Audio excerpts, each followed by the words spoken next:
Hello बच्चा लोग, कैसे हो आप लोग भाई। तो मुझे उम्मीद है आप सब लोगों की पढ़ाई बहुत अच्छे से चल रही होगी। मेरा नाम है प्रभात। क्लास 12th फिजिक्स में हम लोग चैप्टर पढ़ रहे हैं इलेक्ट्रिक चार्जेस एंड फील्ड्स। आज के अपने इस लेक्चर में हम लोग बात करने वाले हैं गाउस लॉ के बारे में। गाउस लॉ अगर आप लोगों ने अभी पढ़ा है तो आपको पता होगा कि बहुत ही इंपॉर्टेंट टॉपिक है हमारे एग्जाम के पॉइंट ऑफ व्यू से, क्योंकि इलेक्ट्रिक फील्ड से रिलेटेड बहुत बढ़िया क्वेश्चंस गाउस लॉ के ऊपर ही पूछे जाते हैं। तो without wasting any further time सीधे हम अपना आज का डिस्कशन स्टार्ट करते हैं। और आज के डिस्कशन को हम शुरू करेंगे पहले की एक बात को रिवाइज करके, जहां पर हम लोगों ने पढ़ा था दरअसल में एक सिंपल सा आइडिया। ठीक है, हम लोगों ने पढ़ा था इलेक्ट्रिक फ्लक्स का आइडिया। अब इलेक्ट्रिक फ्लक्स क्या होता है अगर हम लोग बात करें तो हम लोगों ने समझा था कि फ्लक्स का मतलब होता है कि किसी भी गिवन एरिया से कोई चीज कितना पास हो रही है। जैसे मान लो अगर आपके पास एक ओपन सर्कुलर एरिया है और उसमें से पानी फ्लो हो रहा है, तो इस एरिया में से कितना पानी फ्लो हो रहा है आप इसको वाटर फ्लक्स से कैलकुलेट कर सकते हो। आप इस एरिया को बढ़ाओगे तो पानी का फ्लो बढ़ भी सकता है, घटाओगे ये फ्लो घट भी सकता है। तो बेसिकली में फ्लक्स का मतलब होता है गिवन एरिया से कितनी चीज फ्लो हो रही है। तो इलेक्ट्रिक फ्लक्स का मतलब होता है एक गिवन एरिया से कितनी इलेक्ट्रिक फील्ड लाइंस फ्लो हो रही हैं। पर इसे मैथमेटिकली कैलकुलेट करने के लिए हम लोगों ने प्रीवियस लेक्चर में भी बात बहुत डिटेल में पढ़ी थी कि इलेक्ट्रिक फ्लक्स को मैथमेटिकली कैलकुलेट करने के लिए हमें एरिया जो कि स्केलर क्वांटिटी होती है इसे वेक्टर बनाना पड़ता है। और इसे वेक्टर हमने खुद अपनी तरफ से अपना दिमाग लगाकर बनाया है और बड़ा सिंपल तरीके से बनाया है कि अगर मान लो हमें एरिया वेक्टर डिफाइन करना है तो जो भी आपको एरिया दिया है, तो एरिया तो अपने आप में स्केलर क्वांटिटी है, वो आपको मैग्नीट्यूड मिल गया। तो जो भी गिवन एरिया है या जो भी सरफेस है हम उसके परपेंडिकुलर एक डायरेक्शन ले लेंगे। अब ये परपेंडिकुलर डायरेक्शन ही हमारे एरिया वेक्टर की डायरेक्शन हो गई। तो मैग्नीट्यूड क्या हो गया, इस सरफेस का एरिया, और डायरेक्शन इस सरफेस के परपेंडिकुलर होगी। तो ये जो वेक्टर आएगा इस वेक्टर को हम लोग बोलेंगे एरिया वेक्टर। पर अगर मान लो हमारे पास सरफेस ओपन है, ओपन सरफेस का मतलब क्या, जैसे इमेजिन करो इस तरह की फ्लैट सरफेस है अपने पास। अब इस तरह की फ्लैट सरफेस में दो सरफेस है ना, एक इधर भी है और एक इधर भी है। तो ऐसे ओपन सरफेसेस के दो एरिया वेक्टर हो सकते हैं। एक एरिया वेक्टर हो सकता है इस सरफेस के परपेंडिकुलर और एक हो सकता है इसके जस्ट अपोजिट परपेंडिकुलर। तो एरिया वेक्टर ऐसी ओपन सरफेस में दो जगह हो सकते हैं, इसीलिए यहां पर आपको दो एरिया वेक्टर दिखाए गए। पर अगर मान लो हम एक क्लोज सरफेस के साथ डील कर रहे हैं। अब क्लोज सरफेस क्या होता है, क्लोज सरफेस अगर आपको इमेजिन करें तो ऐसे सोचो, अगर आपके पास एक सॉलिड मेटल की बॉल है, वो नहीं जो पुट थ्रो में, अगर आपको पता हो पुट थ्रो एक गेम होता है, पुट थ्रो में जो हम लोग बॉल इस्तेमाल करते हैं एकदम हैवी मेटल सॉलिड बॉल होती है। अब हैवी मेटल सॉलिड है, उसमें एकदम उसके सेंटर से लेकर बाहर तक सब जगह मेटल मेटल भरा होता है। तो उसमें जो सरफेस अवेलेबल है उस स्फेरिकल बॉडी में, वो सिर्फ बाहर की सरफेस अवेलेबल है, अंदर सरफेस में सब जगह मेटल ही मेटल भरा हुआ है। तो ऐसी सरफेसेस को हम मान सकते हैं क्लोज सरफेस, जिसमें एक ही जगह सरफेस है। और अगर एक ही जगह सरफेस है तो उसका सिर्फ एरिया एक वेक्टर एक ही जगह पे आ सकता है। तो जैसे मान लो ये आपके पास एक क्लोज स्फेरिकल बॉडी है, तो उसका एरिया वेक्टर अगर आपको निकालना है तो मान लो आपने इस पूरी बॉडी, अब क्योंकि जो हमारा स्फेरिकल बॉडी है उसका सरफेस जो होगा वो अलग अलग जगह पर होगा, या आप ऐसा मान सकते हो जो स्फेरिकल बॉडी है वो छोटे छोटे छोटे छोटे छोटे छोटे सरफेसेस को जोड़कर बनी है।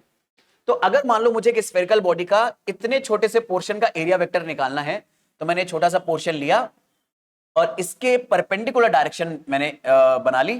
तो इसके परपेंडिकुलर डायरेक्शन में जो वेक्टर जाएगा वो इस छोटे से सेगमेंट का एरिया होगा।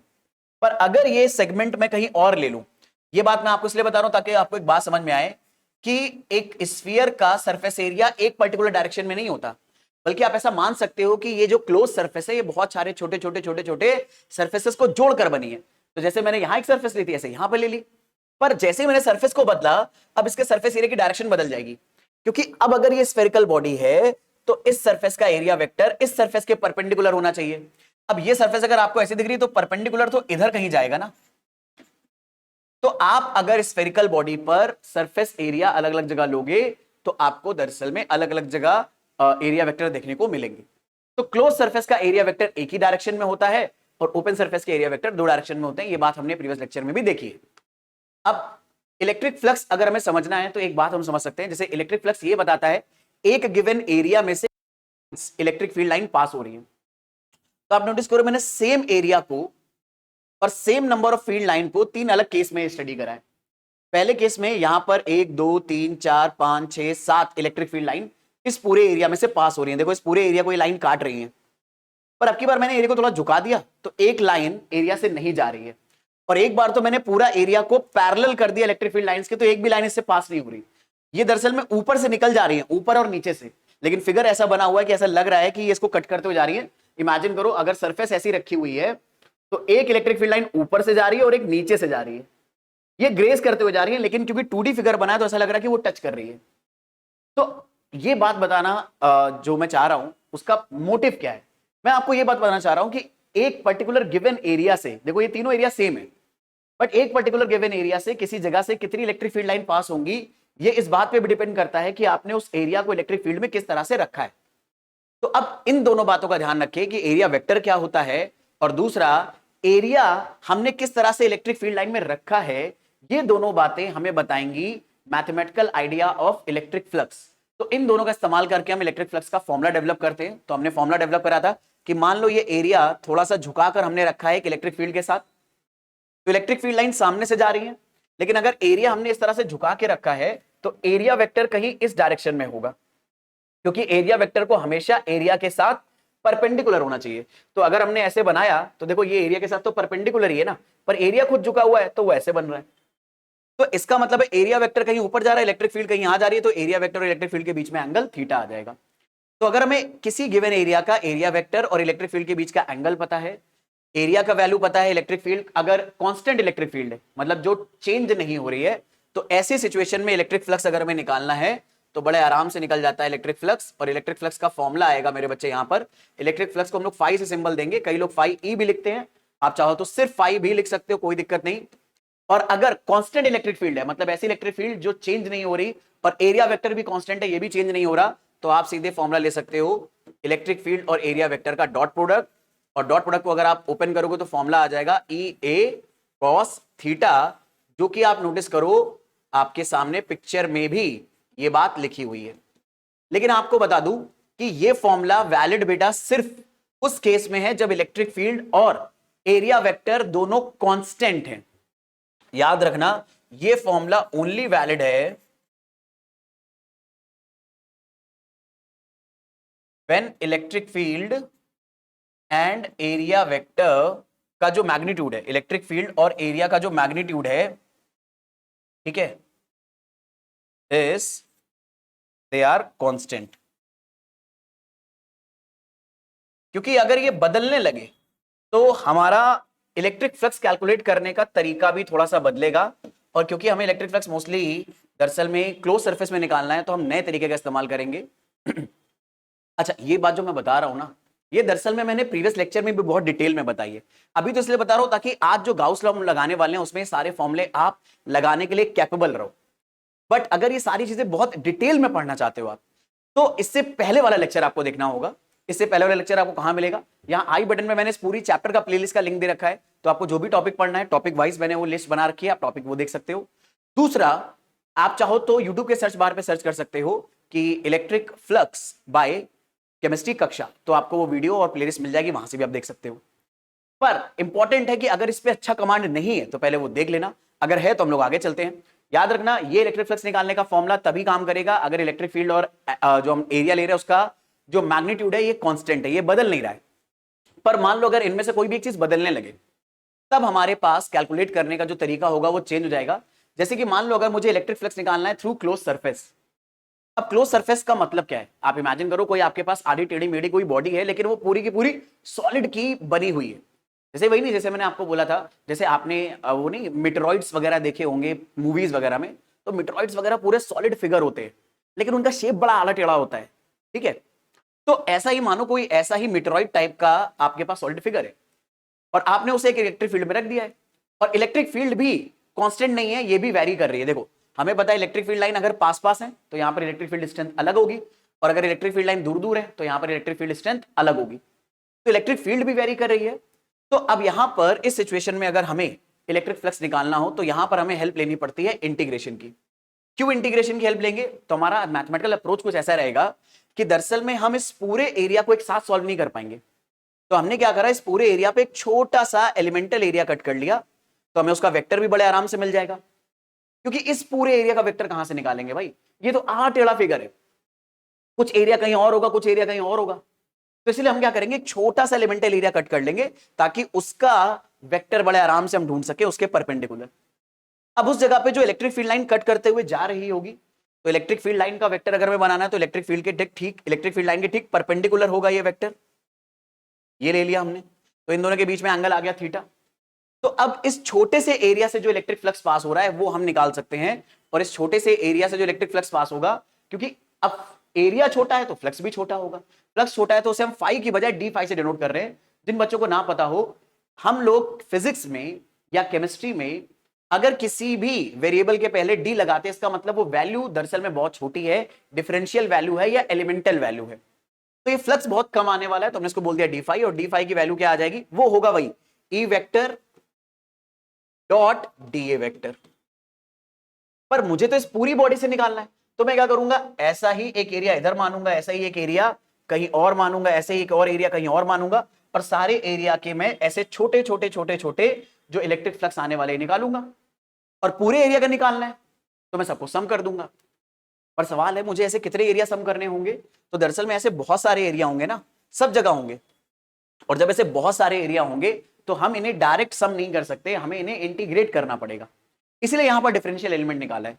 तो अगर मेरे को नेट फ्लक्स निकालना है यहां पर, तो बेसिकली में मेरे को इंटीग्रेट करना पड़ेगा मेरे को बच्चे डी फाई को, और इस पूरे एरिया पर इंटीग्रेट करना होगा ना, मुझे यहां वाला एरिया भी चाहिए, इस एरिया से जो फ्लक्स पास हो रहा है वो भी चाहिए, इस एरिया से जो फ्लक्स पास हो रहा है वो भी चाहिए, तो पूरे एरिया पर अगर इंटीग्रेट करना है तो इस इंटीग्रेशन का मैथ में एक नाम होता है, इसे बोलते हैं सरफेस इंटीग्रल, और इसका सिंबल क्या होता है, हम इस इंटीग्रेशन के ऊपर एक सर्किल बना देते हैं। तो इससे हमें समझ में आता था कि हमें सरफेस इंटीग्रल निकालना है, और सरफेस इंटीग्रल निकालना अभी हमारे सिलेबस का पार्ट नहीं है, पर आपको पता होना चाहिए कि ये भी कोई मैथमेटिकल चीज होती है। आपको मैं बात बता देता हूं, अपने स्कूल के एग्जाम में, बोर्ड एग्जाम में बिना सरफेस इंटीग्रल कैलकुलेट करे भी आप क्वेश्चन बना ले जाओगे, आपको ऐसी सिचुएशंस दी जाती हैं, क्योंकि अभी सरफेस इंटीग्रल को सॉल्व करने के लिए जो मैथमेटिकल अप्रोच चाहिए होती है वो हमें कैलकुलस में अभी क्लास 11 12 में नहीं पढ़ाई जाती है। तो अब हम लोग अगर आगे बात करें तो हमारा फॉर्मूला जो हो जाएगा, डी फाई की जगह हम लोग रख दें ई डॉट डी ए। बाकी आप चाहो तो ई डॉट डी ए को मेरे बच्चे ओपन कर सकते हो, और ई डॉट डी ए को ओपन करके आप नेट इलेक्ट्रिक फील्ड ये भी बोल सकते हो कि सरफेस इंटीग्रल आ जाएगा ई डी ए कॉस थीटा। तो अगर आप क्लोज सरफेसेस के साथ डील कर रहे हो तो इलेक्ट्रिक फ्लक्स हमेशा इंटीग्रेशन की हेल्प से आप निकालोगे, और उसकी मैथमेटिकल अप्रोच क्या होगी, मैथमेटिकल अप्रोच समझ लो, हम उस क्लोज सरफेस में एक छोटा सा एलिमेंटल एरिया कट करेंगे, उस एरिया का एरिया वेक्टर बनाएंगे, उस जगह पे इलेक्ट्रिक फील्ड जो है उसका वेक्टर बनाएंगे, दोनों के बीच का एंगल मेजर करेंगे, उसका छोटा सा एलिमेंटल हम लोग फ्लक्स निकाल लेंगे, इस एलिमेंटल फ्लक्स को पूरे एरिया पर इंटीग्रेट करेंगे, हमें हमारा नेट फ्लक्स मिल जाएगा। अब ये इलेक्ट्रिक फ्लक्स ही दरअसल में गाउस लॉ की जान है। गाउस लॉ क्या है, तो उसके बारे में अब सीधे हम लोग बात करते हैं, जो कि आज का हमारा मेन इंपॉर्टेंट टॉपिक है। तो गाउस लॉ बहुत ही सिंपल सा एक मैथमेटिकल स्टेटमेंट है। मैं आपको एक बात बता दूं, तो गाउस ना, जितने उन्होंने फिजिक्स में चीजें बताई हैं, मैं आपको बता दूं वो बहुत ही बढ़िया मैथमेटिशियन भी थे। तो उन्होंने दरअसल में फिजिक्स के अंदर इतनी नई तरह की मैथ भर दी कि बहुत सारे ऐसे कॉन्सेप्ट जो हम पहले एक्सपेरिमेंटली निकाला करते थे, या वैल्यूज जो एक्सपेरिमेंटली निकाला करते थे, हम थ्योरेटिकली भी निकालने में कैपेबल हो गए। तो गाउस लॉ, अब ये बात मैं क्यों बता रहा हूं, ये बात मैं आपको इसलिए बता रहा हूं ताकि आपको एक बात समझ में आए कि गाउस लॉ जो हम पढ़ने वाले हैं ये दरअसल में पूरा एक मैथमेटिकल आइडिया है जो हम फिजिक्स के अंदर लगाने वाले हैं। तो हम सीधे गाउस से पूछते हैं कि उन्होंने गाउस लॉ दिया क्या। तो गाउस ने ये बोला कि अगर हम कभी भी इलेक्ट्रिक फ्लक्स की बात करें जो पास हो रहा है एक क्लोज सरफेस से, याद रखना इलेक्ट्रिक फ्लक्स यहां पर क्लोज सरफेस के लिए बात हो रही है, ओपन सरफेस के लिए नहीं। तो इलेक्ट्रिक फ्लक्स अगर हम बात करें जो क्लोज सरफेस से पास हो रहा है वो प्रोपोर्शनल होता है net electric charge enclose by the surface. Net electric charge enclose by the surface, इसका मतलब क्या है, एक बात समझते हैं। देखो, जैसे इमेजिन करो ये एक रैंडम सी क्लोज सरफेस है। अच्छा, क्लोज सरफेस का मतलब क्या है मेरे बच्चे, आप समझो, आप अपने दिमाग में ना इमेजिन करो वही क्या नाम है, स्पेस, मतलब वो मेटेरॉइड्स वगैरह नहीं जो आप स्पेस मूवीज वगैरह में देखते हो, एवेंजर वगैरह में देखे होंगे आपने, अजीबोगरीब मेटेरॉइड्स आते हैं, या जो एलियन मूवीज में आपको देखते हैं, ठीक है। मेटेरॉइड्स मतलब समझ गए, वो पत्थर से आता है तो बड़ा आला टेढ़ा शेप होता है, ठीक है, तो लेकिन वो होता अंदर से बाहर एकदम सॉलिड है। तो ऐसे ही आपके पास एक क्लोज सरफेस है आड़ी टेढ़ी सी, लेकिन अंदर से बाहर एकदम सॉलिड है, तो इसकी सिर्फ बाहर वाली सरफेस हमारे पास फ्री है। अब मान लो इस क्लोज सरफेस के अंदर कुछ कुछ जगह पर चार्ज छुपे हुए थे, यहां पर Q1 चार्ज था, यहां पर Q2 चार्ज था, यहां पर Q3 चार्ज था। तो एक बात तो श्योर है, इन सारे चार्जेस की वजह से इलेक्ट्रिक फील्ड जनरेट होगी, और अगर इन सारे चार्जेस की वजह से इलेक्ट्रिक फील्ड जनरेट होगी तो वो इलेक्ट्रिक फील्ड इस पूरे क्लोज सरफेस से पास होगी। और एक गिवन सरफेस से कितनी इलेक्ट्रिक फील्ड लाइन पास होती हैं उसे ही हम लोग बोलते हैं इलेक्ट्रिक फ्लक्स। तो गाउस क्या बोल रहा है, गाउस का लॉ बोल रहा है कि जो इलेक्ट्रिक फ्लक्स यहां पास होने वाला है तो यहां पर मैं लिख देता हूं कि अकॉर्डिंग टू गाउस लॉ,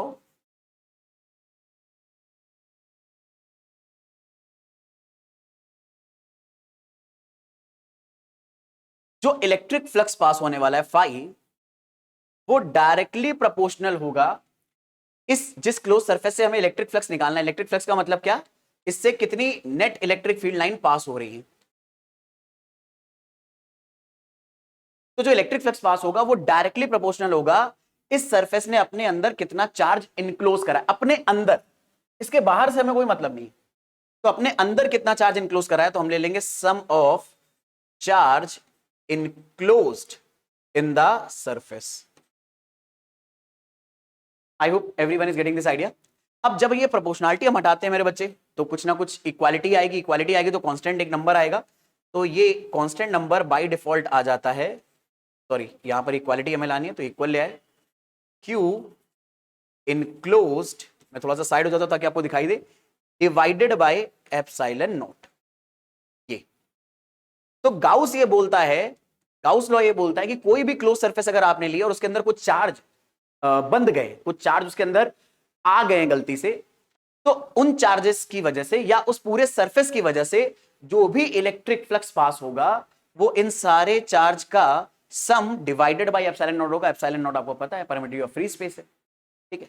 तो ये आने वाला इलेक्ट्रिक फ्लक्स, लेकिन उसी का उल्टा जो हमने इलेक्ट्रिक फ्लक्स की डेफिनेशन पढ़ी है वो क्या बोलता है कि इलेक्ट्रिक फ्लक्स जो आता है अगर क्लोज सरफेस के लिए निकाल रहे हो तो वो आता है in surface integral of E D A cos theta या surface integral of E vector dot D A vector. तो ये इलेक्ट्रिक फ्लक्स का इलेक्ट्रिक फील्ड की हेल्प से निकलने वाला फॉर्मूला है, और ये इलेक्ट्रिक फ्लक्स का गाउस लॉ की हेल्प से निकलने वाला फॉर्मूला है। गाउस ने क्या बोला है, बड़ी इंपॉर्टेंट बात है, जितना चार्ज इनक्लोज्ड है डिवाइडेड बाय एप्सिलॉन नॉट से ही हमारा फ्लक्स निकल आएगा, हमें और कोई ज्यादा दिमाग लगाने की जरूरत नहीं है।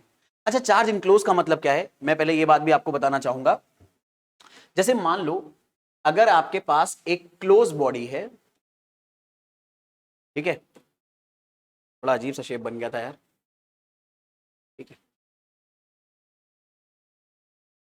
तो अगर हमारे पास कोई क्लोज्ड सरफेस है और कुछ चार्ज इसके अंदर है, Q1 Q2 Q3 Q4, but कुछ चार्ज इसके बाहर है, Q5 Q6, तो जिन बच्चों ने भी इलेक्ट्रिक फील्ड का कॉन्सेप्ट ढंग से पढ़ा है उन्हें पता है इन चार्जेस की भी अपनी इलेक्ट्रिक फील्ड होगी। अगर ये सारे चार्ज पॉजिटिव हैं तो इनकी इलेक्ट्रिक फील्ड इनसे अवे जाएगी, अगर Q6 पॉजिटिव है तो इनकी इलेक्ट्रिक फील्ड भी इससे अवे जाएगी। तो ये इलेक्ट्रिक फील्ड लाइंस भी आगे बढ़ते बढ़ते बढ़ते इस सरफेस को काटेंगी, और इस सरफेस के अंदर जो चार्जेस हैं उनकी भी इलेक्ट्रिक फील्ड लाइन दरअसल में इस सरफेस को काटेगी। ये बात तो मेरे सारे बच्चे एग्री करेंगे। तो यहां पर कुछ इलेक्ट्रिक फील्ड लाइन बाहर से अंदर आ रही है और कुछ अंदर से बाहर जा रही है। तो अगर मान लो मुझे इस जगह पे गाउस लॉ लगाना है तो जो नेट इलेक्ट्रिक फ्लक्स आएगा अभी भी उसे निकालने के लिए हमें सिर्फ उन चार्जेस के बारे में बात करनी होगी जो इस सरफेस ने अपने अंदर इनक्लोज कर रखा है। हम उन चार्जेस के बारे में बात ही नहीं करेंगे मैथमेटिकल अप्रोच में जो यहां पर बाहर रखे। आप कॉन्सेप्ट सही सोच रहे होंगे कि यहां पर ये जो बाहर चार्जेस रखे हैं इनकी वजह से भी कुछ ना कुछ इलेक्ट्रिक फील्ड लाइन इसको कट करेंगी, तो हो सकता है अंदर वाले चार्ज की इलेक्ट्रिक फील्ड लाइन बाहर वाले चार्ज से कैंसिल हो जाए, ऐसा होगा, हो सकता है।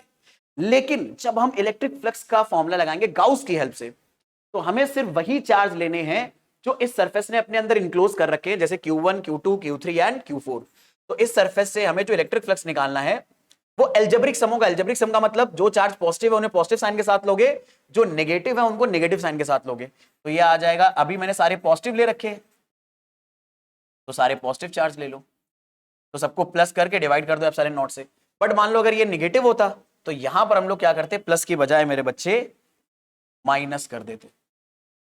और नोटिस करना इस फॉर्मूले में जो फ्लक्स निकाल रहे हैं गाउस लॉ की हेल्प से, उसमें जो सरफेस के बाहर चार्जेस हैं हम उनको बिल्कुल भी इन्वॉल्व नहीं कर रहे। ये आइडिया हमारे लिए बहुत ज्यादा इंपॉर्टेंट है गाउस लॉ को समझने के लिए। आई होप आपको मेरी बात समझ में आ गई। इस बात को समझने में मेरी किसी भी जनता को कोई दिक्कत नहीं है, ठीक है। अब देखो यही बात ना यहाँ फॉर्मूले में भी लिखी है कि जैसे मान लो हमारे पास कोई सरफेस है और हमें उसका इलेक्ट्रिक फ्लक्स निकालना है। तो इलेक्ट्रिक फ्लक्स क्लोज सरफेस में अगर निकालना है तो वो आएगा surface integral of E vector dot DA vector. DA vector को हम यहाँ डीएस वेक्टर बोल दे रहे हैं। आप चाहे डीए वेक्टर बोलो चाहे डीएस वेक्टर बोलो, दोनों से कोई फर्क नहीं पड़ता क्योंकि वो एरिया वेक्टर है। अब आप उसे डी ए नाम से बुलाओ या डी एस नाम से बुलाओ, एस का मतलब सरफेस एरिया, ए का मतलब सिर्फ एरिया, ठीक है। तो वो वैल्यू दरअसल में गाउस लॉ के अकॉर्डिंग आनी चाहिए, charge enclose in the close surface divided by epsilon not, जितना भी टोटल चार्ज है। और यहां पे सिग्मा लगा दो चाहो तो आपके बेनिफिट के लिए। सिग्मा का मतलब है जरूरी कि एक ही चार्ज हो सकता है बहुत सारे चार्जेस हो, और उनका एल्जेब्रिक सम लेना है। जो चार्ज पॉजिटिव है उन्हें पॉजिटिव साइन के साथ ले लो, ऐड करो, और जो चार्ज नेगेटिव है उन्हें नेगेटिव साइन के साथ ऐड कर दो। इतना सा काम करना है, यही होता है गाउस लॉ। लेकिन इस गाउस लॉ का फायदा क्या है? दरअसल मैं एक इंपॉर्टेंट बात बताना चाहूंगा। गाउस लॉ एक क्लोज सरफेस के लिए जो सरफेस इंटीग्रल आता है इलेक्ट्रिक फील्ड और एरिया वेक्टर का, उसे इक्वेट कर देता है उस सरफेस में जो चार्ज है डिवाइडेड बाय एप्सिलॉन नॉट के साथ। इससे हमें इलेक्ट्रिक फील्ड निकालने में हेल्प मिल सकती है, क्योंकि अगर मैं इस इक्वेशन को किसी तरह से सॉल्व कर लूं तो बड़े अजीबो गरीब सिचुएशन में भी मैं इलेक्ट्रिक फील्ड निकाल पाऊंगा। और गाउस लॉ की हेल्प से हम लोग बहुत ही डिफिकल्ट केसेस में भी चुटकियों में इलेक्ट्रिक फील्ड निकाल सकते हैं।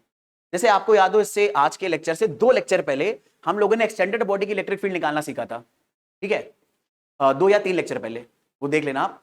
तो एक्सटेंडेड बॉडी की इलेक्ट्रिक फील्ड जब निकाली थी तो आपको याद होगा, जब हमें एक पतली सी रॉड की एक्सेस पे इलेक्ट्रिक फील्ड निकालनी थी, भाई साहब इंटीग्रेशन करने में ना अपनी धज्जियां उड़ गई थी, मतलब मेहनत लग गई थी ज्यादा। उसने हमें सिखाया बहुत कुछ था लेकिन बहुत हार्ड वर्क करना पड़ा था।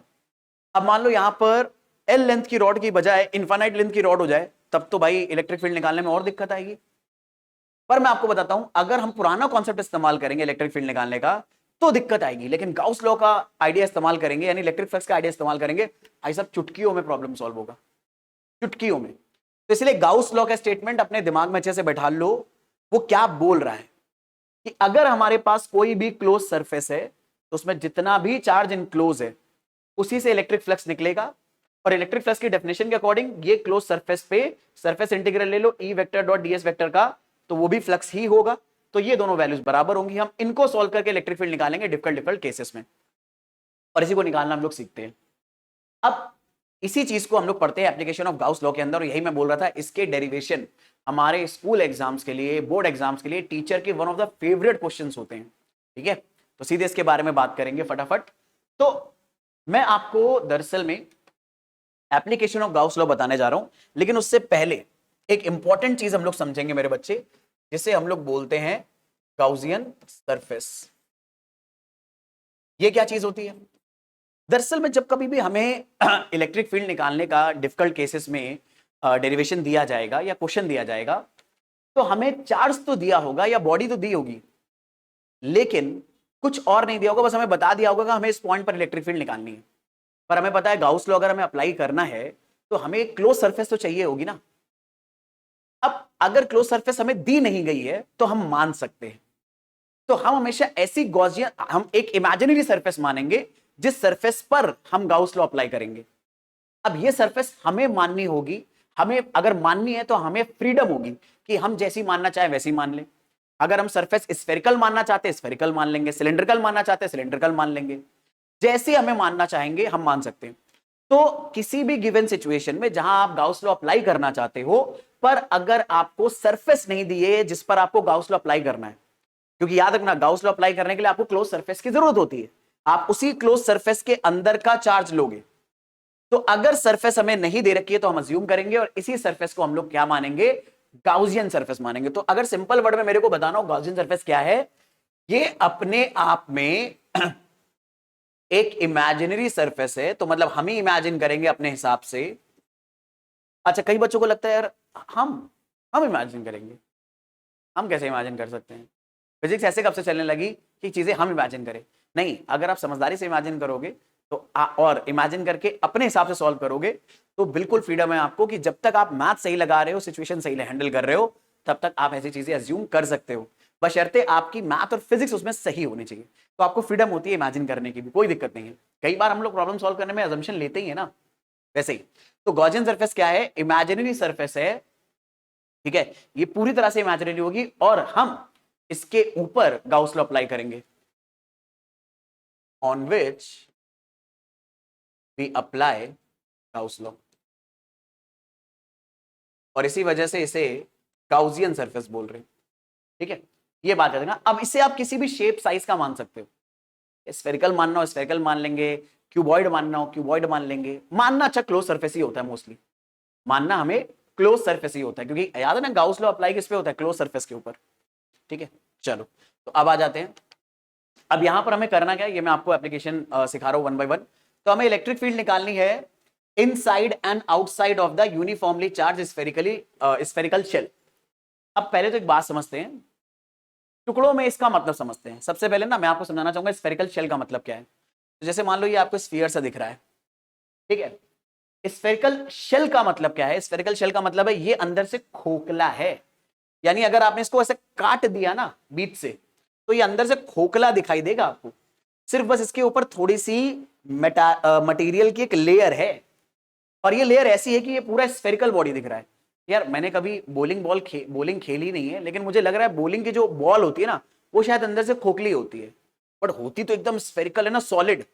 या इमेजिन करो जैसे प्लास्टिक की जो बॉल होती है ना, जिससे हम लोग गली क्रिकेट खेलते हैं, तो प्लास्टिक की बॉल अंदर से कैसी होती है? खोखली होती है, बट है तो वो स्फेरिकल शेप ना। तो कैन यू मतलब आप एक इमेज बना पा रहे हो अपने दिमाग में कि हम उस स्फेरिकल शेप के बारे में बात कर रहे हैं। बस अब ये स्फेरिकल शेप अंदर से खोखली है, इसीलिए उसे हम लोग क्या बोल रहे हैं? शेल बोल रहे हैं। अगर सिर्फ स्फीयर लिखा होता, शेल ना लिखा होता, इसका मतलब वो पूरा सॉलिड होता, यानी उसमें अंदर तक मटेरियल भरा होता। जैसे नहीं वो पुट बॉल होती है, जो पुट थ्रो वाली बॉल होती है, अंदर तक एकदम सॉलिड भरा होता है उसमें। तो ऐसी नहीं है ये अंदर से खोखली है प्लास्टिक बॉल की तरह। अब हमने इसको चार्ज दिया। अब मेरे बच्चे एक बात बताता हूं, चार्ज अगर आप इसे दोगे तो चार्ज सिर्फ मटेरियल के ऊपर रहेगा ना, खाली जगह पे वैक्यूम में थोड़ी चार्ज जाएगा। तो मान लो यहां पर सब जगह इसकी सरफेस पर चार्ज है। अच्छा मैं बना इसके अगल बगल रहा हूं, लेकिन वो है इस पर मेरे बच्चे, ये जो लेयर बनी है ना, इस पे चार्ज है। अब वो लेयर इतनी पतली सी बनी है, उस पर बनाऊंगा तो आपको दिखेगा भी नहीं, बट मुझे उम्मीद है मेरी भावनाओं को थोड़ा बहुत आप समझ गए हो। क्योंकि ना आपको जब मेरी पॉइंट्स को जब आप जितना आराम से समझोगे, उतने आराम से आप डिसीजन ले पाओगे। अब मुझे यहां पर इलेक्ट्रिक फील्ड निकालनी है। दो केस दे रखे, electric field inside and outside of uniformly charge निकालना है ना। तो पहले केस 1 ले लेते हैं। हम निकालते हैं electric field inside uniformly charged spherical shell, ठीक है। चलो आओ भाई, अब यहां पर ये मैं आपको गाउस लॉ की हेल्प से बताने वाला हूं। तो यार याद रखो, गाउस लॉ अप्लाई करने के लिए अपने को चाहिए होगी एक गॉसियन सरफेस, अगर सरफेस नहीं दे रखी है तो। अब हमें बस स्फेरिकली चार्ज बॉडी दे रखी है कि ये बॉडी है, इसकी सरफेस पे सब जगह क्या है? चार्ज बटा हुआ है। अब मैंने बाय डिफॉल्ट पॉजिटिव ले लिया, आपको निगेटिव लेना हो निगेटिव ले लो, कोई दिक्कत नहीं है। लेकिन ये चार्ज इसकी दरअसल में पूरा का पूरा सरफेस पर है। सरफेस का मतलब ऐसे समझो जैसे प्लास्टिक की बॉल है ना, अगर आप उसे दरअसल में कीचड़ में डुबा दोगे तो कीचड़ उसके पूरे की पूरी सरफेस पे लग जाएगा। ऐसे ही मान लो आपने एक मेटल की बॉल ली है, स्फेरिकल बॉल ली है, और उसे आपने चार्ज में डुबो दिया, तो चार्ज उसकी पूरी सरफेस पे क्या हो जाएगा? चिपक जाएगा। समझ रहे हो? चार्ज आ गया उसकी पूरी बॉडी पर। अब हमें उसके अंदर इलेक्ट्रिक फील्ड निकालनी है, तो हमें कोई सरफेस नहीं दे रखी है जिसपे हम गाउस लॉ अप्लाई करें, तो ये सरफेस हमें माननी पड़ेगी। मैंने कहा था आप अपनी मर्जी से मान सकते हो, क्योंकि हम स्फेरिकल बॉडी के साथ डील कर रहे हैं। तो हम क्या करेंगे? चार्ज शेल के अंदर एक छोटा सा स्फीयर मान लेंगे। जैसे वो नहीं, आप मेले में अगर जाते हो तो कई बार आपको मतलब फेयर वगैरह में अगर जाते हो तो नहीं, वो बलून्स बेचने वाले होते हैं, तो एक बलून के अंदर एक और छोटा सा बलून होता है, देखा है कई बार, बड़ा अच्छा लगता था जब छोटे थे हम लोग। तो कुछ ऐसा ही है कि मान लो ये स्फेरिकल शेल है जिसपे चार्ज बटा हुआ है। अब इसके अंदर हम एक ऐसा छोटा सा स्फीयर अज्यूम कर रहे हैं, ये है नहीं, हम अज्यूम कर रहे हैं। हम क्यों अज्यूम कर रहे हैं? क्योंकि हमें गाउस लॉ दरअसल में electric field inside of the shell निकालना है, इसीलिए हम गाउस लॉ उसके अंदर लगाएंगे। गाउस लॉ अंदर लगाने वाले हैं तो गॉसियन सरफेस भी अंदर अज्यूम कर रहे हैं, तो हम एक स्फेरिकल सरफेस अज्यूम कर रहे हैं। अच्छा कई बच्चे बोलेंगे सर स्फेरिकल सरफेस अज्यूम कर रहे हो, बना आप रहे हो सर्कल। यार अब 2D शेप में तो ऐसे ही दिखेगा, लेकिन आप इमेजिन करो वही जैसे बलून के अंदर बलून होता है, ऐसे यहां पर स्फेरिकल शेल के अंदर एक छोटा सा स्फेरिकल शेल हमने अज्यूम करा है।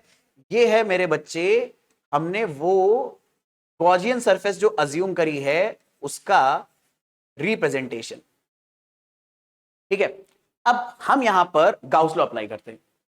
तो गाउस लॉ ये बोलता है इस सिचुएशन में कि ये जो गॉसियन सरफेस हमने मानी है इससे जो भी फ्लक्स पास होगा फाई वो इक्वल टू आएगा, इसने अपने अंदर जो चार्ज इनक्लोज कर रखा है divided by epsilon not, Q enclosed divided by epsilon not. लेकिन इलेक्ट्रिक फ्लक्स की डेफिनेशन बोलती है कि यही जो इलेक्ट्रिक फ्लक्स है ये दरअसल में ये जो हमने गॉसियन सरफेस मानी है इस पर सरफेस इंटीग्रल आएगा ई डॉट डी का। और मैं आपको बताता हूं अब यहां पर ई और डी को कुछ सोचना नहीं है, बड़े आराम से प्रॉब्लम सोल्व हो जाएगा अपने लिए। क्यों? क्योंकि हमने जो गॉसियन सरफेस मानी है उसके अंदर हमें चार्ज चाहिए और हमें दिख रहा है इसके अंदर तो कोई चार्ज नहीं है। ठीक है, तो हम सीधे ये बोलेंगे since charge enclosed in Gaussian surface is 0, charge enclosed inside Gaussian surface is 0। तो मेरी जनता, रिजल्ट हमें बड़े आराम से क्या मिला? रिजल्ट हमें ये मिला कि ये जो सरफेस इंटीग्रल है ई डॉट डी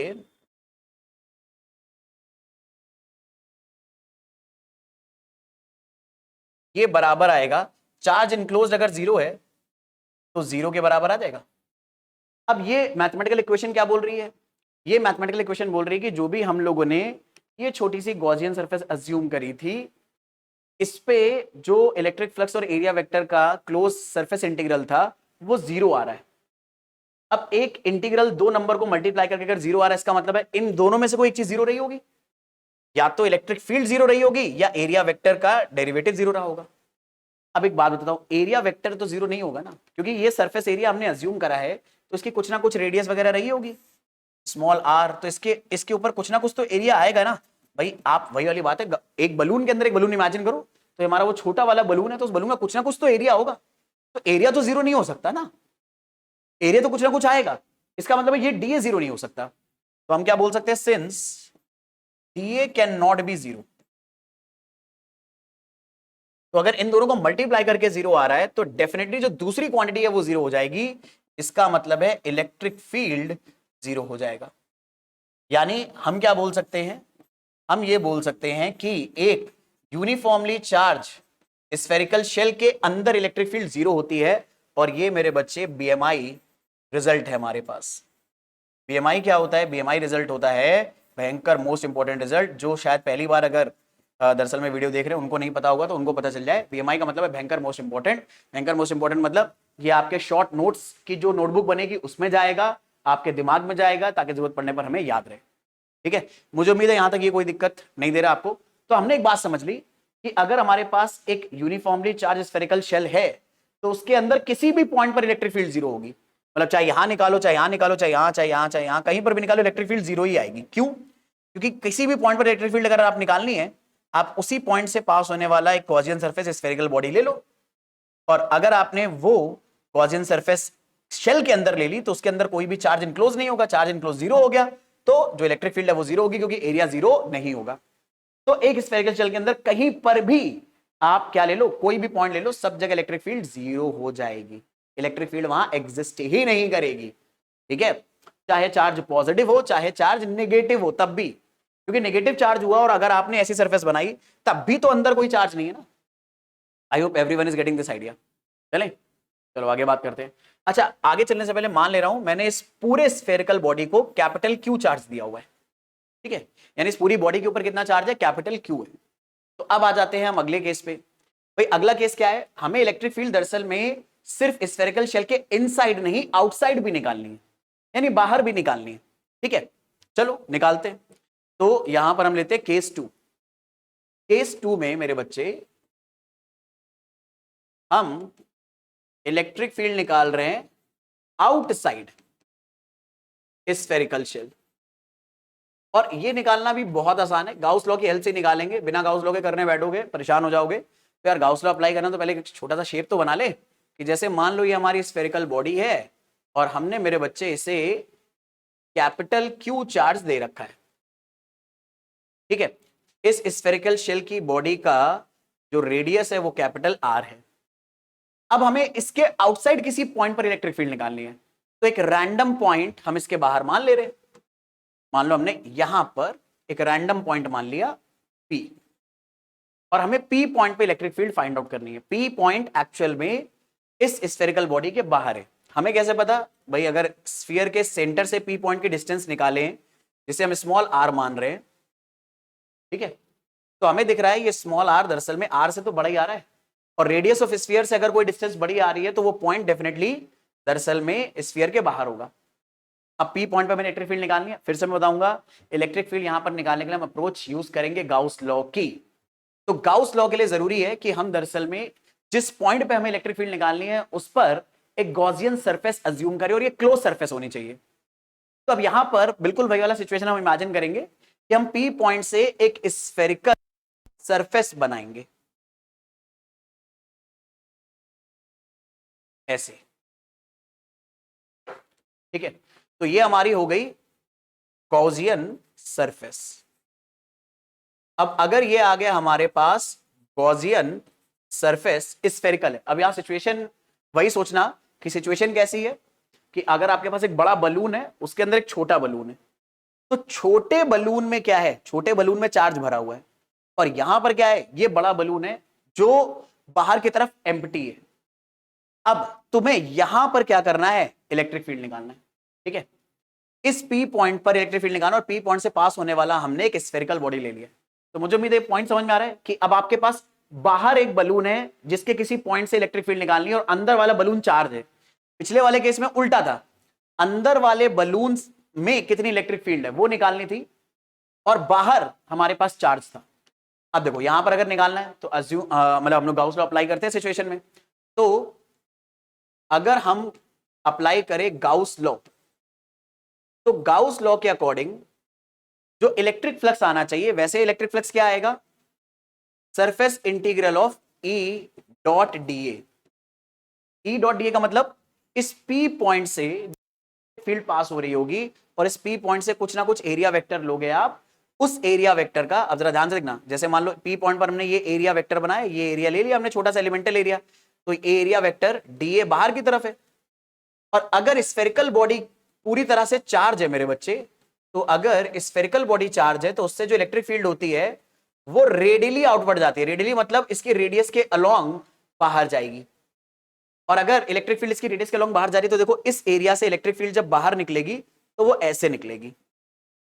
अब एक बात बताता हूं, हर वो बच्चा गाउस लॉ सिचुएशन में अप्लाई नहीं कर पाता जिसे ये दो तीन चीजें करना नहीं आता। पहला, गॉसियन सरफेस कैसे अज्यूम करनी है ये नहीं आता, तो आपने आई गेस इस केस में गॉसियन सरफेस कैसे अज्यूम करनी है सीखना, ये लेना सीख लिया है। दूसरा, जिस पॉइंट पे इलेक्ट्रिक फील्ड निकालनी है उस पॉइंट पे आप एक छोटा सा एलिमेंटल एरिया कट करो, और ये देखो उस एलिमेंटल एरिया का एरिया वेक्टर किधर है। ये दूसरी चीज आपको आनी चाहिए, यानी अपने दिमाग में फीड कर लो कि ये आपको निकालना आना चाहिए, क्योंकि बिना इसके सॉल्व कहां से होगा प्रॉब्लम। और तीसरा, उस एरिया को जो आपने अज्यूम करा एलिमेंटल एरिया, उसमें इलेक्ट्रिक फील्ड की डायरेक्शन कहां है। तो ये जो इलेक्ट्रिक फील्ड आने वाली है ये दरअसल में अंदर वाली चार्ज बॉडी की वजह से आने वाली है। अंदर वाली चार्ज बॉडी स्फेरिकल है, तो स्फेरिकल बॉडी की इलेक्ट्रिक फील्ड रेडियली आउटवर्ड जाती है, यानी उसकी रेडियस के अलोंग हर जगह से बाहर जाएगी किसी भी पॉइंट पर। तो हमें इस पॉइंट पर इलेक्ट्रिक फील्ड अगर देखनी है तो इस पॉइंट पर इसकी रेडियस के सामने से हम आते हुए जाएंगे, तो इलेक्ट्रिक फील्ड कुछ ऐसे जाएगी। ये बात बताना क्यों जरूरी था, क्योंकि जैसे मैंने ये बात बताई आपको दिखेगा इलेक्ट्रिक फील्ड वेक्टर और एरिया वेक्टर पैरेलल है, और electric field vector area vector अगर पैरेलल है तो उनके बीच में एंगल हो जाएगा 0 डिग्री, ठीक है। तो ये जो हम लोग ई डीए सॉल्व करेंगे, ई वेक्टर डॉट डीए वेक्टर है, ये हो जाएगा ई डीए कॉस थीटा। फॉर्मूला क्या चलेगा, गाउस लॉ के अकॉर्डिंग इसके अंदर कितना चार्ज इनक्लोज है डिवाइडेड बाय एप्सिलॉन नॉट। इसके अंदर का मतलब गाउसियन सरफेस के अंदर कितना चार्ज इनक्लोज है। तो ये बहुत बड़ी सी गाउसियन सरफेस ली है, बड़ा वाला बलून, उसके अंदर एक छोटा बलून चार्ज है ना। तो अगर मान लो ये जो छोटा वाला स्फीयर है इसके ऊपर टोटल प्लस क्यू चार्ज है, तो और ये पूरे बड़े बलून के अंदर है, तो अगर मैं आपसे सवाल पूछूं यार बताओ बड़े बलून ने अपने अंदर कितना चार्ज छुपा रखा है, या इस बड़ी गॉसियन सरफेस ने अपने अंदर कितना चार्ज छुपा रहा है, छुपा रखा है, तो हर बच्चा आराम से बोल देगा कैपिटल क्यू चार्ज छुपा रखा है। तो हमें यार ये इनक्लोज चार्ज मिल गया कितना, Q divide by epsilon not. बाकी यहां पर हमें मेरे बच्चे थीटा पता है 0 आने वाला है, और होप कर रहा हूं आगे एक और पेज खाली हो, नहीं है तो सारी चीजें यहीं पे बतानी पड़ेंगी। चलो थोड़ा सा फिर इसको जगह को सही से यूटिलाइज कर लेते हैं। ये आ जाएगा Q enclosed divided by epsilon not, और ये आ जाएगा तुम्हारा Q enclosed divided by epsilon not. Theta मेरे बच्चे यहां पर 0 है तो थीटा को यहां 0 डाल दोगे, तो हमारे पास जो सरफेस इंटीग्रल आएगा, कलर चेंज कर लेते हैं पेन का क्योंकि बार बार उसी बोरिंग कलर से देखेंगे तो बोर हो जाएंगे। तो अच्छा एक छोटी सी बात बताना चाहूंगा, इस पॉइंट पे इलेक्ट्रिक फील्ड की जो वैल्यू है वो तो फिक्स रहेगी ना, वो तो चेंज नहीं होने वाली, ठीक है। तो ये इलेक्ट्रिक फील्ड कांस्टेंट रहने वाला है, और अगर ये कांस्टेंट रहने वाला है तो इलेक्ट्रिक फील्ड हम क्या कर सकते हैं, इंटीग्रेशन के बाहर निकाल सकते हैं। तो ये आ जाएगा electric field integration of surface integration of DA. अच्छा कॉस थीटा में थीटा को 0 डालोगे, तो कॉस थीटा में अगर थीटा को 0 डालोगे तो कॉस 0 की वैल्यू अगर किसी बच्चे को ना पता हो वो 1 होती है, यानी ये कॉस थीटा इवेंचुअली 1 बन जाएगा। तो कॉस थीटा कॉस 0 डालोगे और ये आ जाएगा जो चार्ज इनक्लोज है डिवाइडेड बाय एप्सिलॉन नॉट। इस बड़े गॉसियन सरफेस ने अपने अंदर कितना चार्ज ले रखा है, क्यू, तो ये आ जाएगा क्यू अपॉन एप्सिलॉन नॉट। बाकी कॉस थीटा मेरे प्यारे बच्चे आपको पता चल गया 1 है। कहानी को आगे बढ़ाते हैं। अब हमारे पास बचा E surface integral of DA is equal to Q upon epsilon not.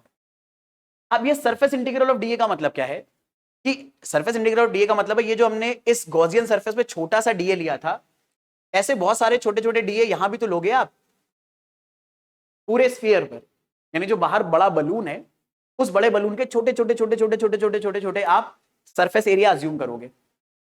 तो एक बात बताओ, जब सारे आपको बोला गया है यहां पर इंटीग्रेशन करना है आपको इस डीए का, यानी आपने बड़े वाले बलून पर जो छोटे छोटे छोटे छोटे एरिया के पैचेस लिए उन सबको जोड़ दो। जैसे नहीं मेरी शर्ट पे छोटे छोटे छोटे छोटे पैचेस बने हुए, तो इन सारे पैचेस एरिया को अगर जोड़ देंगे तो क्या बन जाएगी, पूरी शर्ट। ऐसे ही सोचो, ऐसे छोटे छोटे छोटे छोटे पैचेस को अगर आप ऐड कर दोगे तो क्या बन जाएगा, पूरा बड़े वाले स्फीयर का वॉल्यूम बनेगा ना, सॉरी पूरे बड़े वाले सरफेस का वॉल्यूम मेरे मुंह से निकल गया, पूरे बड़े वाले सरफेस का एरिया एरिया बनेगा, क्योंकि एरिया को जोड़ रहे हैं। यानी ये जो डीए है इट इज नथिंग बट इस बड़े वाली गॉसियन सरफेस का एरिया, और बड़ी वाली गॉसियन सरफेस स्फेरिकल है तो उसका एरिया क्या हो जाएगा 4 पाई आर स्क्वायर। तो यहां पर इलेक्ट्रिक फील्ड का जो फॉर्मूला आ जाएगा वो आ जाएगा Q upon 4 pi epsilon naught R square. जगह कम थी मेरे बच्चे, थोड़ा सा कम जगह का इस्तेमाल करा है, लेकिन ये हमारा फॉर्मूला आ गया, बहुत ही इंपॉर्टेंट। और नोटिस करो ये formula E is equal to Q upon 4 pi epsilon naught R square, जाना पहचाना है। अब देखो जितनी चीजें आपको याद होंगी उतनी जल्दी आप चीजें कोरिलेट करोगे। अगर एक छोटा सा पॉइंट चार्ज क्यू दिया है और इससे r डिस्टेंस दूर पर आपको इलेक्ट्रिक फील्ड निकालने, तो इलेक्ट्रिक फील्ड का फॉर्मूला हम लोगों ने क्या पढ़ा था, Q upon 4 pi epsilon naught R square.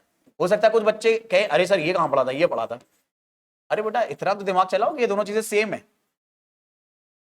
Q को 1 से मल्टीप्लाई कर दो, आर स्क्वायर को यहां लिख दो, ये तो आएगा। अब ये बात मैंने क्यों बताई, क्योंकि ये फॉर्मूला पॉइंट चार्ज की इलेक्ट्रिक फील्ड निकालने का है, पर exact same formula E is equal to Q upon 4 pi epsilon naught R square यहां पर भी आ रहा है, ठीक है। और एक मिनट थोड़ा सा एक काम करते हैं, जगह यार बना लेते हैं, क्योंकि ना ऐसे फिर आपके पास नोट्स में दिक्कत हो जाएगी, ठीक है। तो थोड़ी सी जगह बना लेते हैं ताकि आपको आराम से मैं लिख के दिखा दूं कम से कम एटलीस्ट, तो आपके लिए बेनिफिट रहे। तो ये नोट्स में अगर सही ना जाए, ठीक है, तो फिर इतना मेहनत करने का फायदा ही क्या मिलेगा। अबे चल जा भाई, इरेजर उठा रहा हूँ, क्या हो गया, इरेजर क्लिक नहीं कर रहा।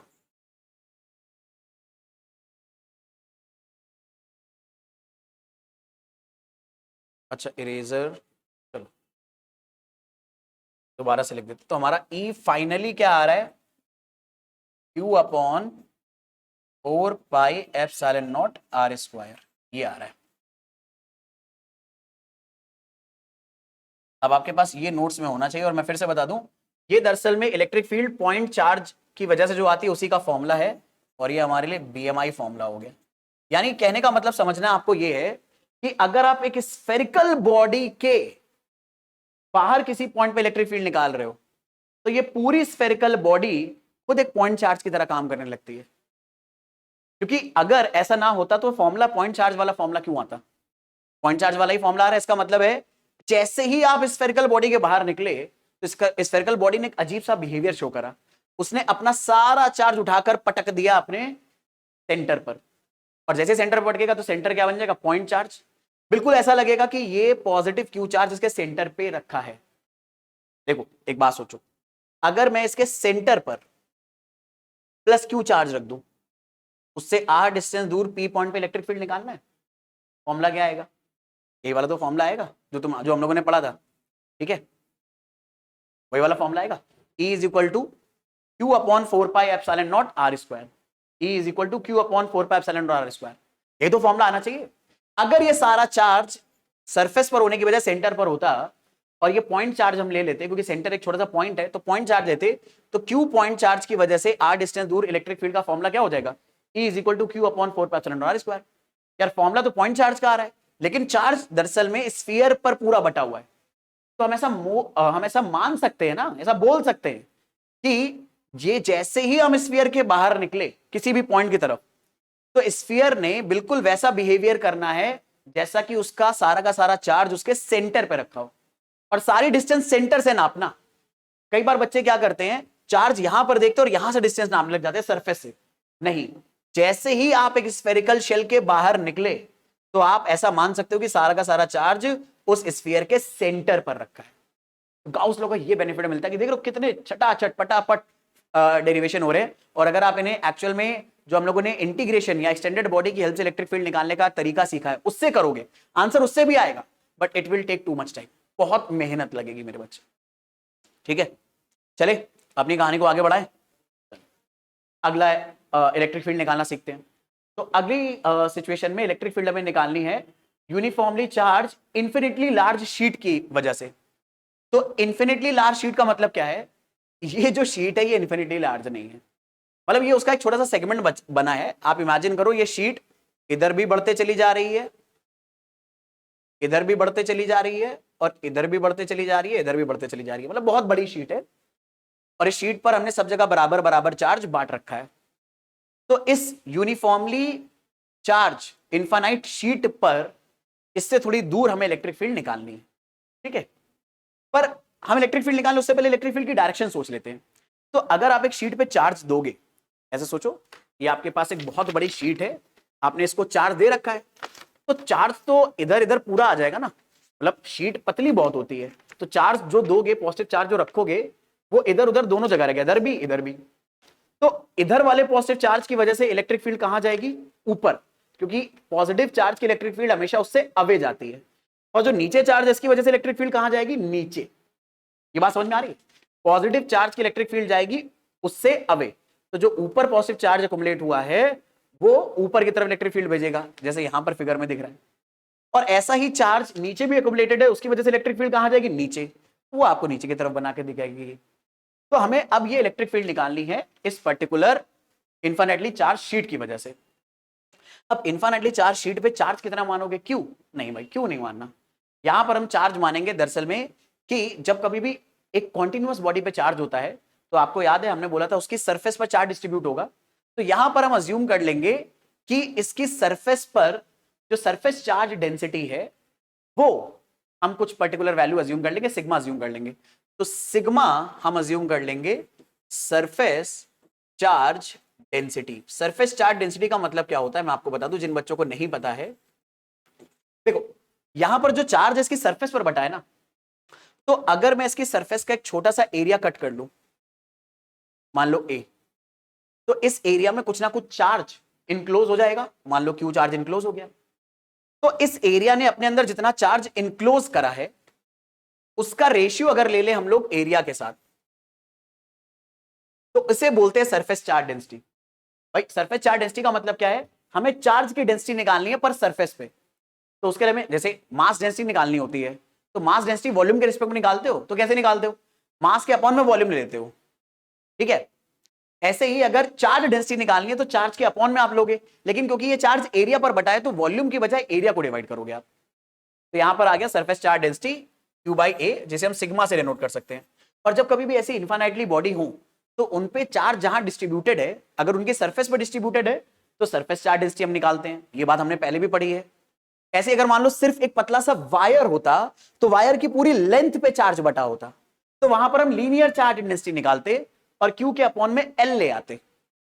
ऐसे अगर मान लो कोई स्फेरिकल बॉडी एकदम पूरा सॉलिड मटेरियल की बनी और उसमें सब जगह चार्ज है, अंदर से लेकर बाहर तक, उसके सेंटर से लेकर बाहर तक चार्ज ही चार्ज है, तो चार्ज उसके पूरे वॉल्यूम में बटा है, तो वहां पर वॉल्यूम चार्ज डेंसिटी निकालते और वहां पर Q/V लेते हैं अपन। बट यहां पर हमें एरिया से काम चलाना पड़ेगा क्योंकि चार्ज एरिया पर बटा है, क्योंकि शीट में लेंथ और ब्रेथ तो होती है पर थिकनेस या हाइट नहीं होती। आई होप ये बात आप लोगों को पकड़ में आ गई है। ये बात अंडरस्टैंड करना बहुत जरूरी है कि सिग्मा क्या है, इसलिए मैं इस पर थोड़ा टाइम दे रहा हूं। ठीक है, चलो फटाफट अब आगे बात करते हैं। अब अगर मुझे यहां पर इलेक्ट्रिक फील्ड निकालनी है तो मुझे गॉसियन सरफेस अज्यूम करनी होगी, और मैंने कहा गॉसियन सरफेस दरअसल में एक हाइपोथेटिकल सरफेस होने वाली है, हम अपनी तरफ से अज्यूम कर सकते हैं।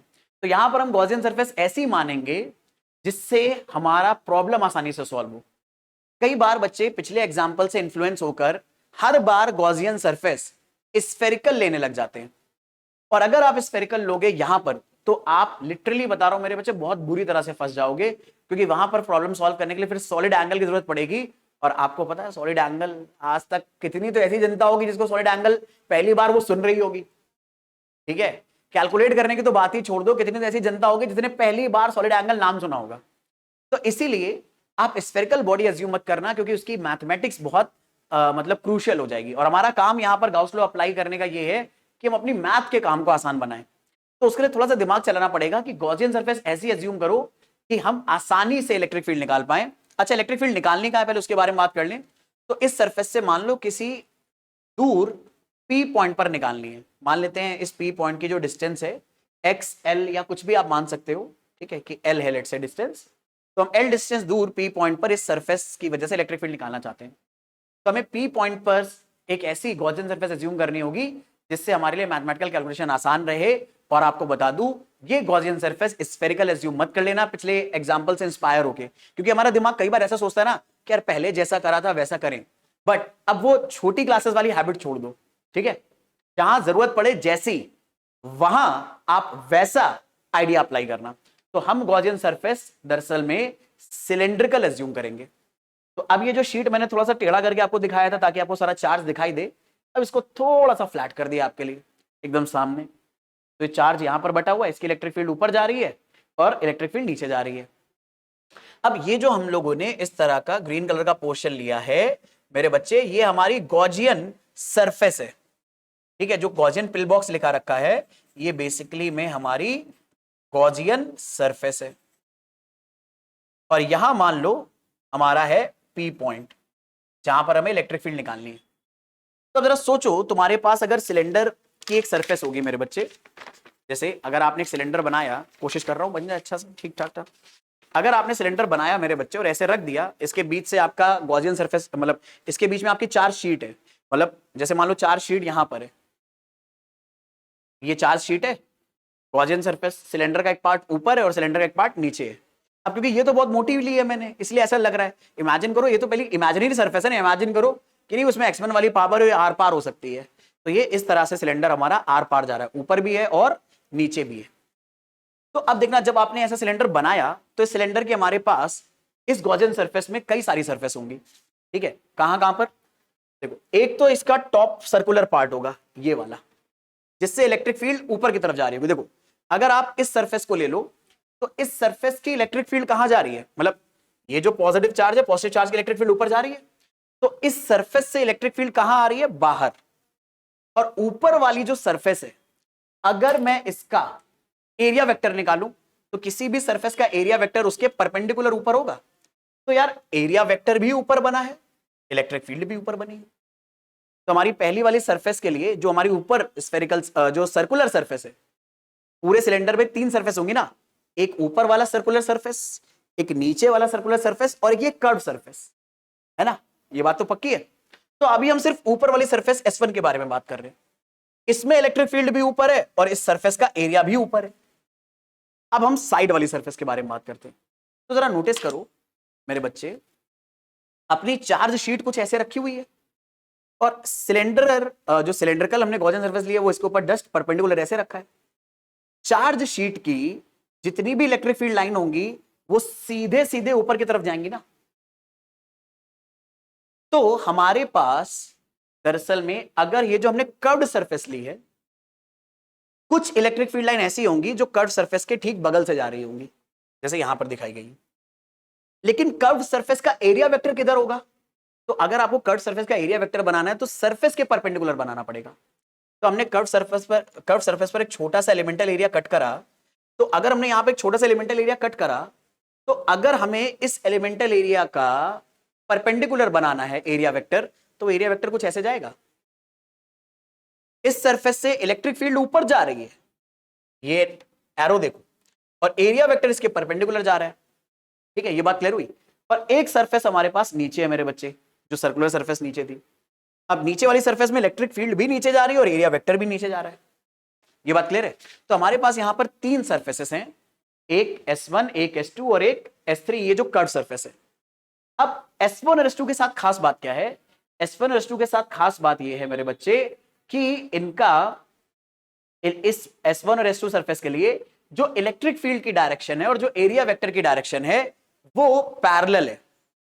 ये बात आप लोग देख पा रहे हो या इस बात को समझने में कोई दिक्कत, कोई परेशानी है?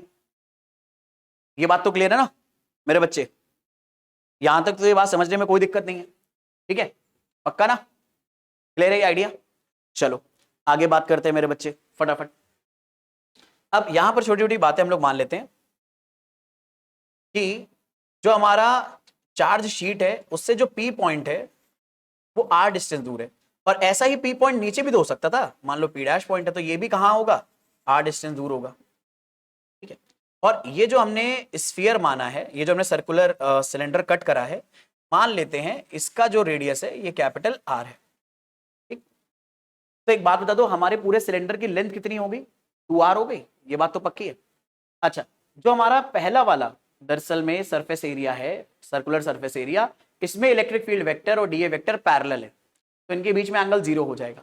पर जो कर्व्ड सरफेस है इसका इलेक्ट्रिक फील्ड और एरिया वेक्टर 90 डिग्री के एंगल पर है। अब ये बड़ा इंपॉर्टेंट है क्योंकि cos 90, ठीक है, अगर cos 90 के बारे में बात करें, cos 90 की वैल्यू 0 होती है।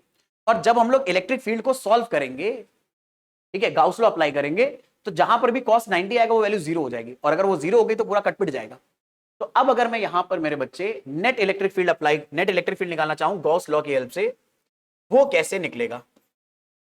तो अकॉर्डिंग टू गाउस लॉ जो हमारा इलेक्ट्रिक फ्लक्स आएगा which is surface integral of, एक काम करते हैं, एक तो लेंगे हम E डॉट ds1 प्लस, भाई क्योंकि हमने एक सरफेस ली S1, फिर एक सरफेस ले रहे S2 और एक सरफेस ले रहे S3, तो अगला आ जाएगा E dot ds2 plus last ये E2 ले रहे हैं, और ये ले रहे हैं ये E1, ये E2 और ये E3 ds3।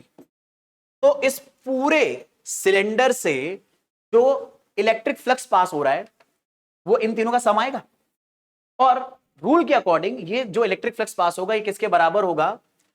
Charge enclosed in the spherical, ये जो हमने सिलेंड्रिकल सरफेस लिया, डिवाइडेड बाय एप्सिलॉन नॉट। अब यहां पर छोटी छोटी बातें हम लोग फटाफट पुट करते हैं। देखो ये जो E1 है और ये जो E3 है, ये जो E1 और ये जो E2 है ये बराबर होंगे। E1 पहले वाले सरफेस की इलेक्ट्रिक फील्ड है और E2 दूसरे वाले सरफेस की इलेक्ट्रिक फील्ड है। अब क्योंकि पहली वाली सरफेस और दूसरी वाली सरफेस हमारे चार्ज शीट से बराबर डिस्टेंस पर है, तो इसका मतलब है कि P पॉइंट पर भी उतनी ही इलेक्ट्रिक फील्ड होगी जितनी नीचे P डैश पर होगी, क्योंकि सेम चार्ज से बराबर डिस्टेंस पर अगर कोई चीज होगी ऊपर नीचे तो इलेक्ट्रिक फील्ड की वैल्यू तो बराबर आती है ना, बस डायरेक्शन भले चाहे उल्टा हो पर इलेक्ट्रिक फील्ड की वैल्यू तो बराबर आएगी। तो E तो दोनों केस में सेम आने वाला है, तो मैं इस E को मेरे बच्चे E1 की बजाय E लिख दे रहा हूं। अब डॉट प्रोडक्ट खोलना है तो मैंने ds1 लिया, साथ में cos, हमें इन दोनों वेक्टर का एंगल चाहिए, तो E1 वेक्टर और ds1 वेक्टर दरअसल में दोनों सेम डायरेक्शन में है, तो यहां पर इनके बीच में एंगल हो जाएगा 0, प्लस E2 को भी आप क्या बोलोगे E, ये आ गया DS2 और इनके बीच में भी एंगल है 0, ये दोनों पैरेलल है। लेकिन E3 ये जो कर्व्ड बॉडी है E3, ठीक है, तो E3 कर्व्ड बॉडी पर इलेक्ट्रिक फील्ड निकाल रहे हैं, तो इलेक्ट्रिक फील्ड वेक्टर का एरिया वेक्टर के साथ जो एंगल है वो 90 डिग्री है। तो हमने लिया इंटीग्रल ऑफ E3, इसे E3 बोल देते क्योंकि इलेक्ट्रिक फील्ड बदल सकती है, क्योंकि भाई आप अलग अलग पॉइंट पर हो ना, यहां पर ये पॉइंट कुछ और डिस्टेंस दूर है इस P और इस P डैश के कंपैरिजन में शीट से, तो इलेक्ट्रिक फील्ड कुछ और हो सकती है, तो हम E3 बोलेंगे। अब यहां पर लिया DS3, लेकिन जो एंगल रखेंगे वो 90 डिग्री रखेंगे और ये आएगा charge enclose by epsilon naught. अब चार्ज इनक्लोज कितना है, तो देखो दरअसल में अगर हम शीट पर ए एरिया लेते, ठीक है, शीट पर अगर ए एरिया ले रहे हैं उसका चार्ज क्यू है, जिसकी वजह से सरफेस चार्ज डेंसिटी क्या आ रही है, क्यू बाई ए, ठीक है, सरफेस चार्ज डेंसिटी कितनी है, क्यू बाई ए। तो अगर मुझे क्यू निकालना है तो क्यू का फॉर्मूला क्या होगा, सरफेस चार्ज डेंसिटी इनटू हम शीट पर जितना एरिया ले रहे हैं, ठीक है, यही तो आएगा। चार्ज का फॉर्मूला क्या आएगा, surface charge density into sheet पर जो हम एरिया ले रहे हैं।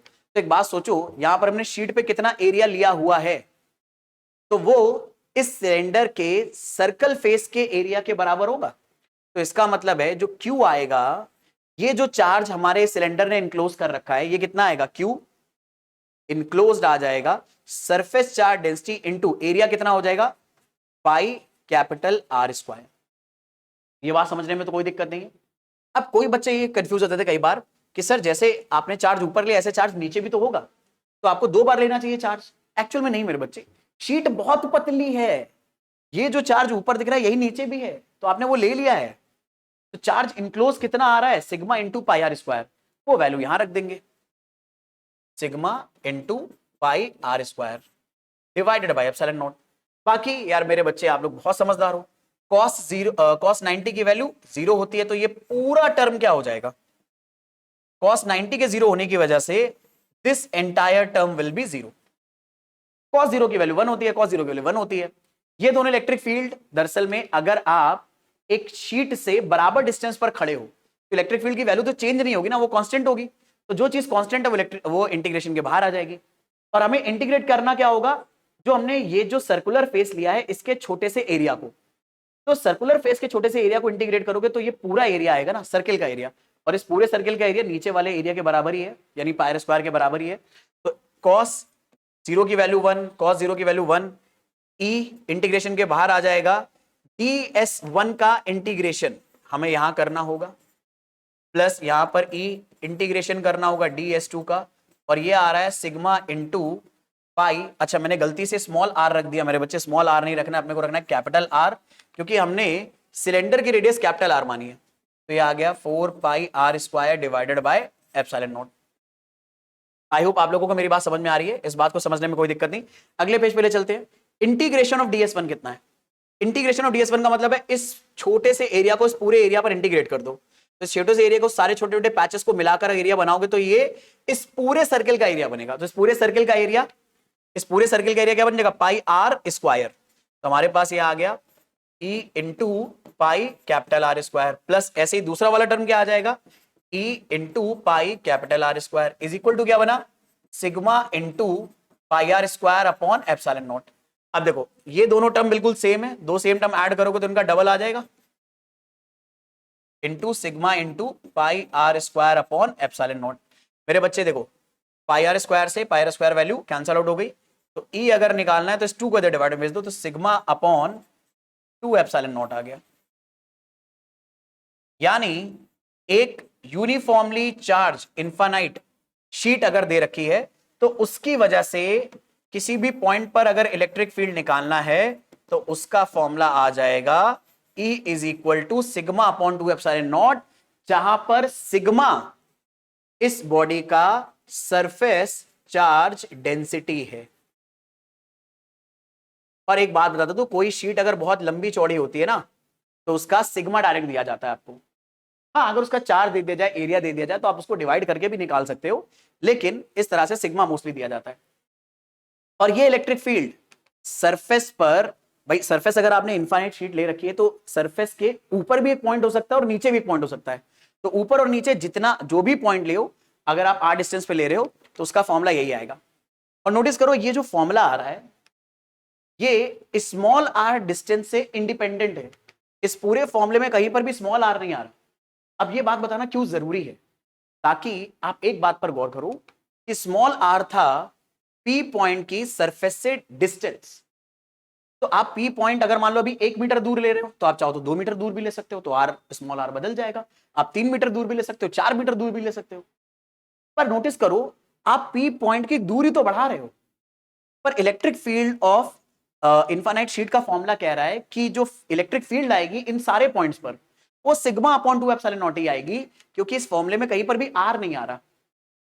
यानी एक यूनिफॉर्म चार्ज शीट अगर आपके पास है, तो उसके बाहर किसी भी पॉइंट पर इलेक्ट्रिक फील्ड इस बात पर डिपेंड नहीं करती वो पॉइंट शीट से कितना दूर है, सबके लिए सेम आएगा, यानी इलेक्ट्रिक फील्ड कांस्टेंट आएगी। और ऐसी इलेक्ट्रिक फील्ड जो पूरे टाइम कांस्टेंट रहती है, डिस्टेंस के हिसाब से नहीं बदलती, इसे हम लोग बोलते हैं यूनिफॉर्म इलेक्ट्रिक फील्ड। यानी ये वर्ड भी याद रखो, यूनिफॉर्म इलेक्ट्रिक फील्ड का मतलब क्या है, जो डिस्टेंस के साथ बदले ना। वैसे यूजली क्या होता है, वैसे यूजली ये होता है मेरे बच्चे कि अगर जैसे मान लो यहां पर आपके पास एक पॉइंट चार्ज होता Q, उससे R1 डिस्टेंस दूर P1 पॉइंट पर अगर इलेक्ट्रिक फील्ड निकालनी है, तो इसका फॉर्मूला आएगा Q upon 4 pi epsilon not R1 square. पर मान लो P2 पॉइंट पर आपको निकालनी है अगर ये डिस्टेंस मतलब इलेक्ट्रिक फील्ड, तो R2 अगर आप निकालो, R2 डिस्टेंस पे निकालोगे तो इसका फॉर्मूला P2 पॉइंट पे इलेक्ट्रिक फील्ड निकालनी है, चार्ज तो Q ही है, तो चार्ज Q रहेगा, लेकिन डिस्टेंस बदल जाएगी ना। तो डिस्टेंस बदलने पर इलेक्ट्रिक फील्ड बदल जाएगी, क्योंकि इस इलेक्ट्रिक फील्ड के फॉर्मूले में आर टर्म आ रहा है, पर यहां पर आर टर्म आ ही नहीं रहा है। यानी एक इनफाइनाइट चार्ज शीट के लिए आप कितनी भी दूर पॉइंट पर इलेक्ट्रिक फील्ड निकालोगे वो बराबर आएगी। इस बात को समझो कि ये पॉइंट इलेक्ट्रिक फील्ड के ठीक बगल में भी हो सकता है, और इससे 5, 10, 15, 20 मीटर दूर भी हो सकता है, तब भी इलेक्ट्रिक फील्ड बराबर ही आने वाली है। ये रिजल्ट बहुत ही ज्यादा इंटरेस्टिंग है, और भले चाहे कितना भी काउंटर इंट्यूटिव हो, कितना भी हमें लगे अरे ऐसा कैसे हो सकता है, पर हम उसको नकार नहीं सकते, ऐसा ही हो रहा है, क्योंकि यार चार्ज शीट इनफाइनाइट है। अब इनफाइनाइट जब भी आता है ना, तो हमें कुछ बड़े ही कॉन्ट्राडिक्टरी या नॉन इंट्यूटिव रिजल्ट देखने को मिलते हैं। नॉन इंट्यूटिव का मतलब होता है हम जो महसूस नहीं कर सकते यूजली, या हमें ऐसा लगता है ऐसा नहीं होना चाहिए, वैसा ही हो रहा है। ठीक है, तो आई होप ये वाली बात आपको समझ में आ गई होगी, इसको समझने में कोई दिक्कत नहीं है। तो दीज आर सम एप्लीकेशन, और इस electric field of uniformly charge sheet का यूज अगले चैप्टर में इलेक्ट्रिक पोटेंशियल और कैपेसिटेंस में बहुत ज्यादा आएगा, इसीलिए इसे याद रखना। इसके अलावा एक वर्क मैं आपको दे रहा हूं, ये अपने आप से करना। Electric field due to uniformly charge wire लेना है आपको, और इस वायर का, क्योंकि वायर में जो चार्ज है उसके लेंथ में बटा होगा, तो आप ऐसा मान सकते हो कि लैम्डा आपको लीनियर चार्ज डेंसिटी दिया हुआ है। यानी आंसर मेरे बच्चे आपको लैम्डा के टर्म में निकालना है। जैसे मैंने electric field infinite charge sheet का सिग्मा यानी सरफेस चार्ज डेंसिटी के टर्म में निकाला था, यहां पर आंसर आपको लैम्डा के टर्म में निकालना है। गॉसियन सरफेस मैंने पहले से आपके लिए बना दी है कि आप इस वायर के अगल बगल ऐसा सिलेंडर एज्यूम करना जिसकी लेंथ L है, और वायर एक्चुअल में सिलेंडर जो हमने एज्यूम करा है, गॉसियन सरफेस जो एज्यूम करी है, उसके ठीक सेंटर से जा रहा है। तो वायर से इस पॉइंट की डिस्टेंस स्मॉल r है, और स्मॉल r ही हमारे सिलेंडर की रेडियस भी है। तो वही वाली बात इमेजिन करना कि ऐसे सिलेंडर था, सिलेंडर के आपके 3 सरफेस होंगे, एक ऊपर वाला, एक ये वाला और एक कर्व वाला। तो आपको सोचना है इलेक्ट्रिक फील्ड कैसी दिखेगी, और इलेक्ट्रिक फील्ड की हेल्प से इसको इंटीग्रेट करना है।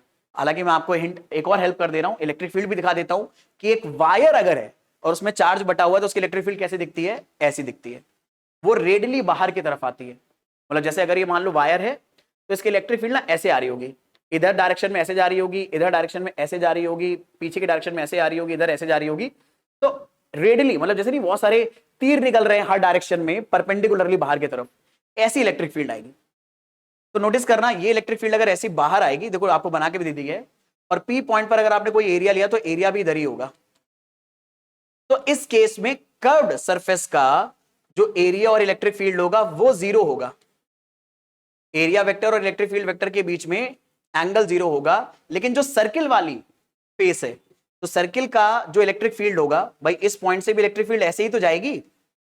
देखो पॉजिटिव चार्ज रॉड पर है तो उसकी इलेक्ट्रिक फील्ड हमेशा उससे अवे जा रही है, तो इस पॉइंट से भी इलेक्ट्रिक फील्ड ऐसे जाएगी।